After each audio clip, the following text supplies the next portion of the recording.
Hər vaxtınız xeyir, kanalımıza xoş gəldiniz. Bugün kanalımızda asan üsulla çox dadlı, yumuşaq pambıq kimi bulka hazırlayacağım.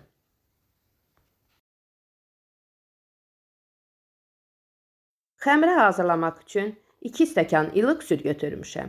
Üzərinə 1 dolu yemək qaşığı şəkər, 1 dolu yemək qaşığı da maya əlavə edirəm. 1 yemək qaşığı unu da əlavə edib çırpıcı ilə qarışdırıram.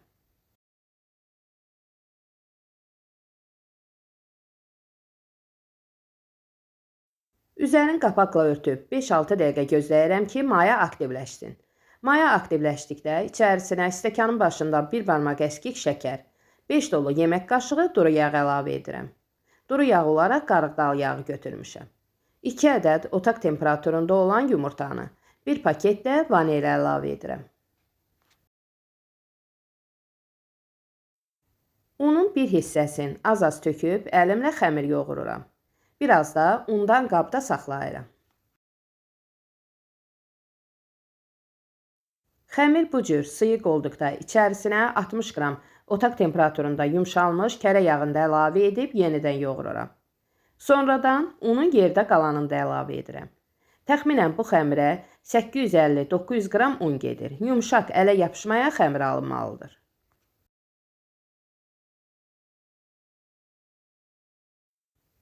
Hazır xəmir bu cür olmalıdır. Yaxşı yoğurduqdan sonra əlimlə bir yerə yığıram.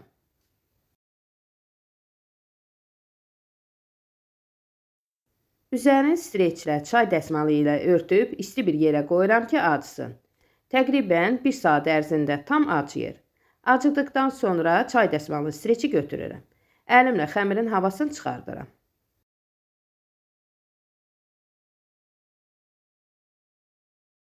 Dəzgahın üzərinə yerləşdirdikdən sonra xəmiri ovcumla bu cür hissələrə bölürəm. Bu qaydada hissələrə böldükdə hər biri eyni ölçüdə olur. Sonradan yumru kündələr hazırlayıram.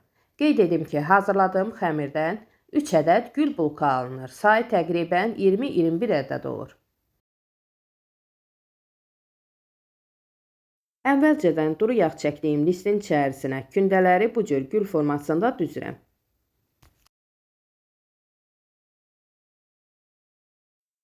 Üzerini streçlə, çay dəsmalı ilə örtüb isti bir yerə qoyuram ki, acısın. Xəmir yaxşı acıdıqda bulkalar daha yumşaq alınır. Görürsünüz, çox gözəl acıyıbdır. Streçi götürdükdən sonra yumurta çəkirəm üzərinə. 1 ədəd yumurta sarısına 2 qaşıq süd, 2 qaşıq da duru yağ əlavə edib qarışdırmışam. Yumurtanı çəkərkən ehtiyatla çəkmək lazımdır ki, xəmirin qabarıqlığı yatmasın.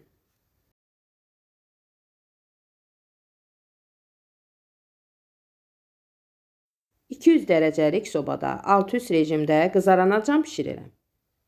Sobadan çıxardıqdan sonra bulkanın daha yumşaq qalması üçün üzərini çay dəsmalı ilə təqribən 10-15 dəqiqə örtürəm. Görürsünüz, çox gözəl görünüşü var. Dadına söz ola bilməz. Bu cür hazırlanan bulkalar neçə gün qalırsa qalsın boyatlamır. Həqiqətən də yumuşaq, ləzzətli bulka alınıb. Hər kəsə bu üsulu mütləq sınamağı tövsiyə edirəm. Videom sizlər üçün faydalı oldusa, izləyərkən bəyənməyi, kanalımıza abunə deyilsinizsə abunə olmağı unutmayın. Hazırlayacaq olanlara nuş olsun.